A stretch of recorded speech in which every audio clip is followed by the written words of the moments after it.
اب رخ کرتے ہیں 18 کا، جہاں ریسکیو دفتر کو بنے 1 سال کا عرصہ گزر گیا لیکن ابھی تک عملہ تعینات نہیں ہو سکا۔ مزید جانتے ہیں شوکت اقبال کی اس رپورٹ میں۔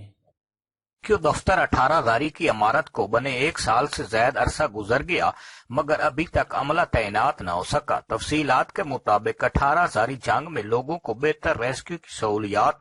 دینے کے لیے حکومت پنجاب نے تقریباً 2 سال قبل 18 جنگ میں کروڑوں روپے کی لاگت سے ریسکیو دفتر کی عمارت بنانے کی منظوری دی اور اس سلسلے میں گرانٹ بھی جاری کر دی، جسے ٹھیکیدار نے قصبہ واسو استانہ مین شاہراہ سے نصف کلومیٹر بیک سائڈ پر ریسکیو کی عمارت بنا دی، مگر ضلعی انتظامیہ جھنگ کی جانب سے ابھی تک ریسکیو دفتر کا باقاعدہ طور پر افتتاح نہیں کیا گیا اور نہ ہی مذکورہ عمارت میں ریسکیو عملہ کو مکمل طور پر تعینات کیا گیا ہے، اور ابھی تک تحصیل ہیڈ کوارٹر ہسپتال 18 کی جانب سے تحصیل بھر کے 118 محافظات کے لیے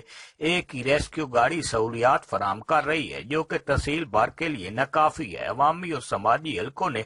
ریسکیو کے اعلیٰ حکام اور وزیر اعلیٰ پنجاب سے ریسکیو دفتر 18 جنگ کو فعال کرنے کا مطالبہ کیا ہے تاکہ لوگ ریسکیو سروس سے فائدہ حاصل کر سکیں۔ شوکت اقبال، نیوز 18 جنگ۔